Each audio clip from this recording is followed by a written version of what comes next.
Welcome, everybody, to another episode of Unlocked Life podcast. Today we have Stephen McKenna. This is going to be a little bit different because Stephen is from my community, not just a random business head, but someone that has really helped me in the beginning years of my own business. Stephen was so quick and so generous with advice. You're going to learn a little bit more about what he does and the years of experience he has. I also wanted to get somebody on who can add a dash of something very different to the normal conversations that we have.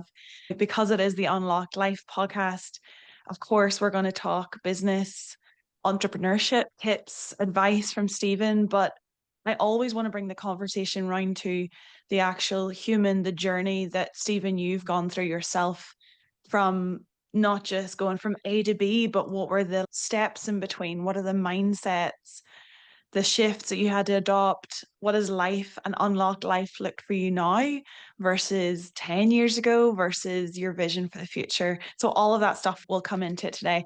Just to start, Stephen, I know you in terms of the camogie coach and the other Portstewart native. But I'd love for you to tell us a little bit more about your story in terms of your business and unlocking that journey for yourself. Yeah, thanks for having me on. First and foremost, our journey, chatting to you about your business. It's always great to get your feedback of what you're doing. It's super exciting for you. And I think we are now in a time where entrepreneurialism and being creative, it's a really, really good time given the technology that's available to us all today and having the ability to get up and go. So, my background, I'm currently working with a business that I founded with an amazing baker by the name of Owen Kluski, and the business is called Bread 41. So we're an organic specialist bakery based in Dublin, and we do amazing things. The breads that we make, the pastries that we make, the team that we have facilitating it, are just an amazing bunch of people. And then ultimately the communities that we work within, we have like three bakeries now. Subsequently, we probably have five within a matter of months. Just the energy of the team is fantastic. I'm just super fortunate to be around people genuinely making a big difference in the communities that they're in. This is probably about the fourth, fifth vertical I've been involved in. It's super special. I've been involved with a number of businesses across food, restaurants, bars, travel, an internet-based company I founded 21 years ago. So I've had a broad experience in business, and I do live in Portstewart, which is the most beautiful place in the world. I tell everybody that. It But it's is. actually true, and it is true. Like so, but having said that, I had to go away for 6, 7 years to come back to fully appreciate how wonderful it is Where actually. did you So go for the 6, 7 years? yeah, I was in South San Francisco for 5.5 years, and then I spent Hmm. about 6 months in South America, and then I was in Spain for a while. I think a Yeah. key to experience is travel. I worked in the travel business for a long time, so I've just been pretty much to every place on the planet. So equally, I love living where I live. So that's kind of my And background. So whenever you talked about the different types of business and then ultimately your bakery, it's huge. It has a tiny little following on Instagram if you check it out. yeah, It's yeah. massive. Bread 41 is such an amazing business, but we've never spent €1 in marketing in the eight So years we've cool. been in. It's founded on incredibly strong values. Owen, from the day I met him, just wants everybody eating real bread again. We're just delighted to be trying to do that. And it's, the world's our oyster because the industrial bread that people are eating is just not good. Like, so Yeah. yeah, we lots of runway with that one. And the team are just amazing. Yeah, we're Yeah. super. And I remember, Stephen, you talking to me about the bread one of the first times we ended up talking about business. And the intention behind it was so strong. I mean, I understood it. That was one of the first things that you asked me. It was like, okay, well, what's your intention? Like, what are you doing? And I was like, well, I'm studying kinesiology. I'm moving out of teaching. And I remember you said, well, do you like it? And I was like, yeah, I love it. And you were like, is it needed? And I was like, yes, of course it's needed. And then you're like, well, you're a likable person, so it'll probably work. I Yeah, was like, yeah. Well, and awesome. 100%, and it's working really well for you. But I think, like, if you can tie what you're doing to that purpose piece, it's the most powerful thing in the world. You can do Yeah. anything if you have the right purpose and intent behind it. There is an element of trying to find something that you're good at, something you make a living at, and then ultimately something you can do and make that work for you as your own ikigai, as they say, which is really just finding purpose in what you do. I've been super fortunate. Everything we've done has been purposeful from the beginning. The team I have, very strong set of values that we work against. And it's very powerful when you unlock that purpose piece. Then you kind of know where you're going. You Yeah. don't know how you're going to get there, but you have the intent and the passion. Yeah. And that was one of the things that maybe last year or the year before you encouraged me to read up on was whenever the intention, the purpose, and the idea is there, how to, I guess, navigate that. So, somebody that we've talked a lot about was Daniel Priestley and Yeah. his methodology. For anybody who has not touched any of his stuff before, Stephen, if you're, for anybody who is starting out or is very fresh into the entrepreneurial scene or they have a business idea, in this day and age, it's 2025, what would be the main tips that you would encourage them to put their energy into? Not so much the purpose, but in terms of actually getting the ball rolling for themselves. Yeah, so I think the first and foremost thing to do with any business is to understand your vision for the business, and that will help you migrate towards where you want to get to. So, one of my favorite quotes is the Alice in Wonderland, if you don't know where you're going, any road will take you there. The big challenge that everybody might have is you know, how do I get there? And there's a framework. The good news is if you want to start a business, there's a bunch of frameworks out there that will help you scale and grow that business. So you don't need to rethink it from scratch. What I would say if you're starting a business is to follow a framework. We're Hmm. scaling our business, so we work with Simple Scaling, an amazing group of people, Brendan McGurgan and Claire Colvin, who've helped us grow through a framework. There's frameworks for any business that wishes to grow. The good news is you don't have to think it up from scratch, and they're out there. There's frameworks on the web. Daniel Priestley is more of a marketeer, and some of his ideas and the way he's followed up with stuff is nothing short of amazing. It shortcuts you thinking what you need to do next. It gives you a pathway towards a plan. And I think with Daniel, he's just super creative in how he approaches marketing. So, like Daniel would say, today's 2025, there's amazing technology available that you can use to facilitate your business and embrace new ideas. I would say as an entrepreneur, the first and foremost thing you have to do is, is your mindset is working on you to make Hmm. sure you have the right mindset and to understand your mindset. Mindset is just the way you think. And with the pace of change these days, you have to embrace a mindset that is open to change, that is open to growth. And to do that, the first thing I'd recommend is you could Google this guy called Ryan Goffredson. He has this mindset assessment.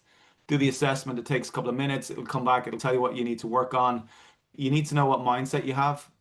And then you need to know what you want to do, ultimately what your idea is, and then work off a framework to get there. So that's the good news. There's lots of people out there. There's lots of good advice. Daniel Priestley on all things marketing, lead generation, sales, embracing new technology. He'd give an example himself where he'd say, right, so 2025, what's hot, what's not. For the past couple of years, podcasts have been an important thing to consider. This is actually my very, very first one. I'm happy to Yeah. do them, but yeah, it is. It is actually. I kind of sit in the background. I'm not really Mm. overly consumer facing or in front of the camera that often, but I'm happy to. You need to embrace change, and that's part of Yeah. change. Is like, Yeah. right, let's do it. I couldn't think of anyone better to do a podcast with than you, actually. The truth be told. So I've got a good reputation.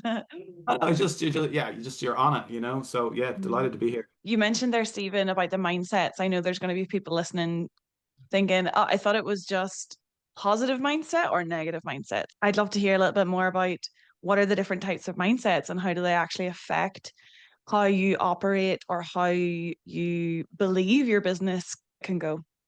Yeah, so I think mindset, there's positive and there's negative, and I think it's important to understand that genetically we're actually wired to think negatively. It's just one of those Mhm. things. So you have to work very hard to change your mindset into a positive one. Now, the Yeah. great reality is 95% of things we worry about don't happen. The reason it's genetic, it's like back to Neolithic people when we were fighting for survival and we were always looking out for the next threat. So the world has moved on. We don't have to be as fearful anymore. But part of knowing that is actually, well, what do I have to do to turn that mindset from being negative to positive? So that is the first and probably the most fundamental one-two shift. Then you move into things like fixed mindset, growth mindset. Fixed might be, well, that's just the way I am. I can't change the way I am. But in actual fact, you can change the way you are. You just have to put the right habits in place. So moving out, from fixed to open, from closed to growth. So let's say you're Okay. starting a new business. You have to have a growth mindset that, yes, I can do this, and this is how I'm going to do this. I'm going to embrace new ideas, new technology, change, all for the good with a view to trying to grow my business. Ryan Goverson test, it costs nothing, takes you 5 to 10 minutes of your time, will give you a good handle on where you are. And then it's like, well, then what? Well, then you need to actually maybe change the way you think. A very simple thing to do is if you say, I can't do that, stick the word yet onto the end. It changes how you think. And it opens up Mm. the opportunity. Well, I can't do it yet, but I'll be able to do it soon if I do this. So that's a very simple hack. So there's all these hacks you can do, Love trying that. to It's a change really your good mind. one. It's a really strong one. You do find it with children, but even adults, I can't do that. I can't. Well, just stick yet on the end of it. And you'd be amazed how that little difference makes all the difference in the world. We have it in Yeah. camogie where it's a game you play with a stick and a ball that ultimately, if you can't hit off your left, well, you can't yet. But if you go out and hit 20 balls against the wall on your left, you'll be able to hit on your left. So Yeah. that thing's a good hack. There's all these little hacks that you can use to change how you think. And I think as entrepreneurs, the reality is 80% of all entrepreneurs fail within 5 years, and within the next five, the next 80% fail. So failing's good. It's sometimes perceived as a bad thing, but in actual fact, when you fail, it is hard, but you learn from it, you build resilience, and you go again. Mm. That's just the reality of it. Where I would like to put more energy and attention into is that you talked about our minds being more negatively inclined. Yes. I would like to think I'm a positive person, and yet this journey with starting something completely new, not seeing my parents do it, my brothers don't do it. One of them is an entrepreneur as well now, but we both started at the same time. It was tricky because I wasn't born into this world of taking risks and knowing how to back yourself and go for it. And I think Yeah. because my vision and my purpose was so strong, that's what's kept me going. But for sure, there have been times where I felt like, I don't know if I can do this. It's so unstable sometimes. You just don't know if it's going to work Yeah. out or not. But every time it's been worth taking the risk, I guess. I think you have to embrace the idea that it mightn't work, but then put the steps in place to ensure it works. If you have a very strong vision and purpose, you'll get through those dark days. We all have those dark days in business. It's just the reality of it. It's probably back to mindset to try and turn the negative. I met a wonderful guy called Casper Craven where he wanted to go on an adventure with his family. So he decided he was going to sail around the world with his children, three kids under the age of 10. For 18 months, he sailed around the world. And before he was going, he wrote down a list of everything that could possibly happen. And there was 266 things on that list, and of Mm. which only four went wrong. And at the same time, there was another family in Plymouth who were due to set sail, and that family are still sitting in Plymouth waiting to sail for the optimal time for everything to be right. He says that it's likely they'll never leave Plymouth. But the It's a point great being that, story. yeah, it is powerful, but you just have to remember that a lot of the things we worry about do not transpire. If they do, then deal with it. Have a plan A, B, and a C.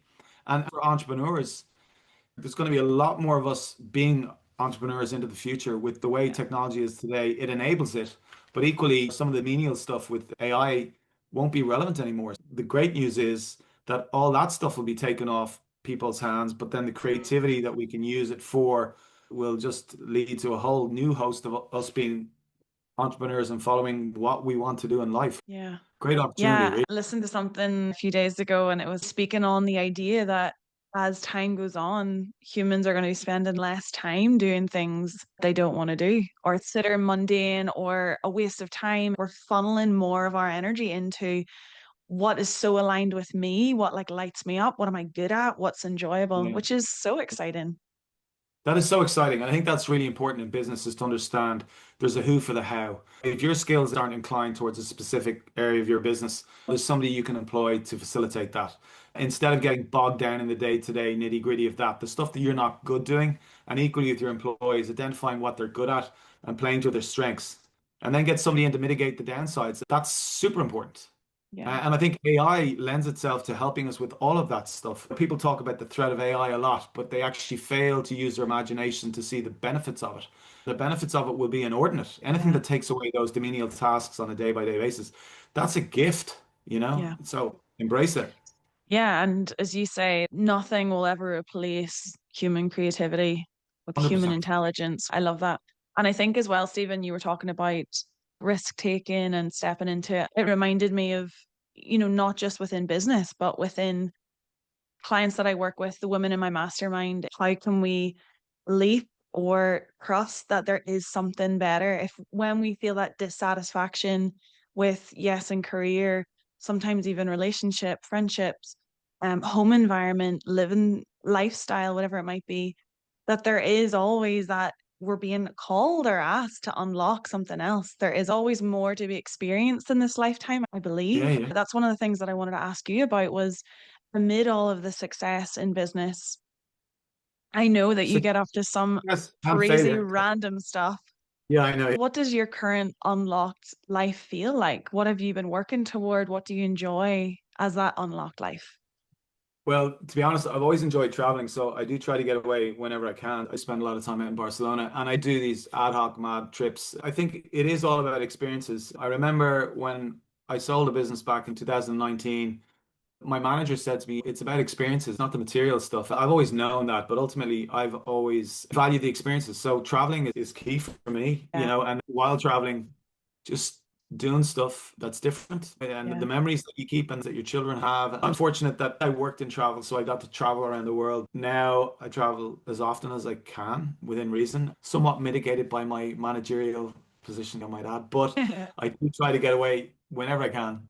yeah, And it is all about the experiences. Like yeah. honestly, material nothing to me. It's just about the experiences. It reminds me of a little parable or a story. Do you know this one? And he Oh, go ahead. asks, how much fish do you catch in a day? How long does it take you? He's like, oh, I spend just a few hours. I get this much. It's enough to feed the family. And then in the evenings, I can relax, chill out, dance, eat, whatever, cook, whatever I need. Yeah. And this outsider, this business head was like, well, if you spend longer working, you could get more fish and then you could sell it off at market and have more money. And the fisherman was like, okay, but then what would I do with that? And he's like, well, you could cultivate that wealth, buy a bigger boat. Okay, well, then what would I do with that? And he said, if you had a bigger boat, you could employ people, get way more fish, make way more money. And he says, and then what?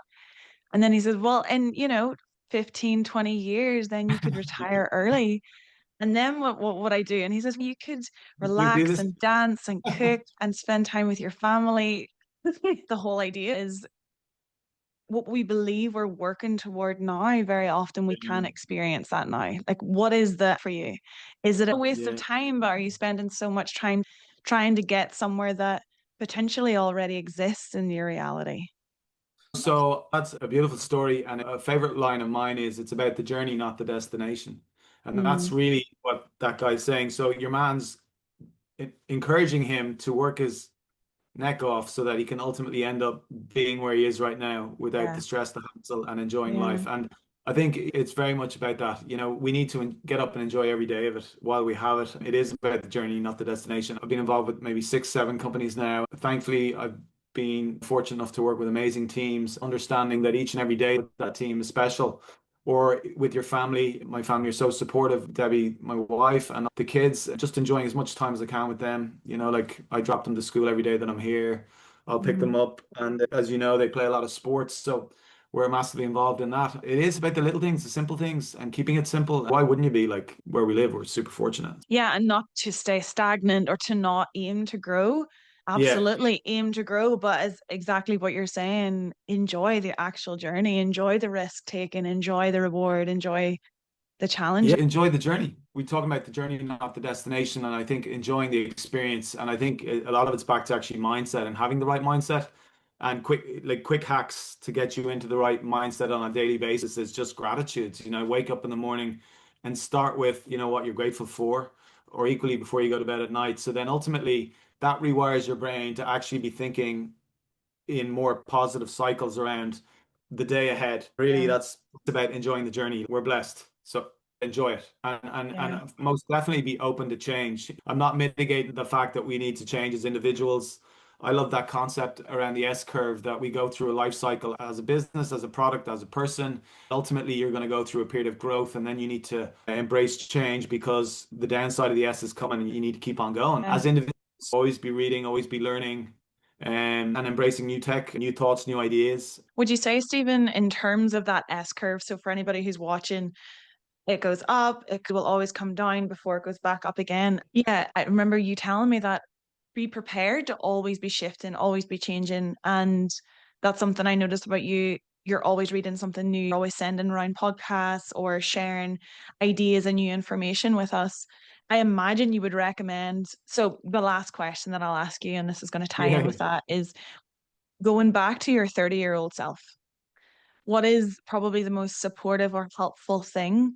My first question is, would you recommend being within a group, a mentorship, or being mentored, would that be part of your non-negotiables?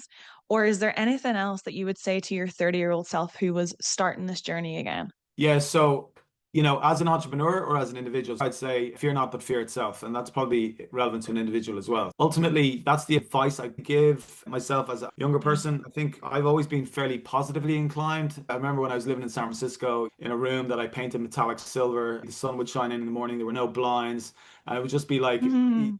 like just the inside of a kettle on a sunny day. Every day I woke up genuinely looking forward to the day that was coming. Have always had that mindset. As a manager, we talk about the breathing or we do a bit of breathing. There's a lot of anxiety out there. There's a lot of stress out there. And, the breathing definitely helps.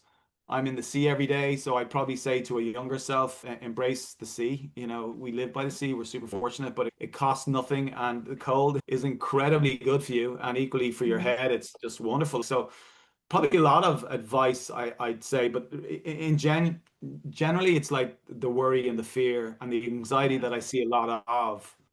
I'm trying to understand it and then in other people because I don't really have it, but I think a lot of it's around the outlook that I start with in the morning, and I think that's so important, and that's why I bring in the breathing sessions at every Camogue session. Sometimes take a breath, take a deep breath. When you're frustrated, just let it out, let it go, and live in the moment. Yeah.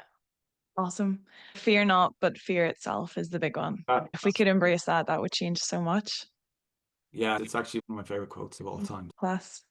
You're Oh, asking about a book to start with on a business level. I'd say, yeah. start with Why. Simon Sinek, very, very Okay. strong around vision. Or and then there's Vivid Vision with Cameron Herold. They kind of tie in together. Those two are super, super strong. Ikigai by Hector Garcia is a book I read recently enough, and it's really strong. And there's lots of really good books. There'd be three. I think, the first two for starting off on your journey as an individual or a business person, and then the third one, Ikigai, is just around finding what it is you like to do and then trying to make a career out of that. So Yeah, so it doesn't apply to just business, it's life purpose, fulfillment. yeah, Cool. very strong, Awesome. very strong. So yeah, and then Danny Priestley, you mentioned we got to give him a shout out. Uh, Yeah, as a he's great. marketeer, he's great. If you don't like reading, that's fine. There's podcasts, Audible books. Use your time wisely. If you're in the car and you're driving an hour and a half, listen to a podcast. You don't have to be reading books. There's so many different ways of embracing new ideas. Podcasts are for sure super strong. Audible books, same. So yeah, lots of good tips out there. Yeah, I feel like it saved me a lot of time, even Daniel Priestley alone, but I've read the Harold book on vision Yeah. and a few different things, but it cuts years of the journey off for you because you're learning from someone who's And, already and, got and there that's the whole point. It's like a hack. You could spend years trying to figure it out. But if you completely. hack it like through reading a book, other people's experience, it's a win-win. Like, so just always be learning. Start reading, listening, whatever it takes, and go for it. As I said to you once upon a time, Rick, Yeah. just go for it. Well done, honestly. Well done to you. Well, I mean, you were the one ended up meeting you in a cafe and you were like, Maria, have you considered this? So thank you because you're the reason that I decided to, I guess, go through it. I had thought about podcasts before and fear came up. So it was awesome to bump into you that day and decide, okay, forget, I'm Let's just do going it. to go for it. Yeah. Well done. Well done to you. But listen, Thank you, I got to bounce. Stephen. Yeah, Thanks for your awesome. time. Honestly, great to see you. I'll catch up soon. Great. Thanks, Stephen. See you later.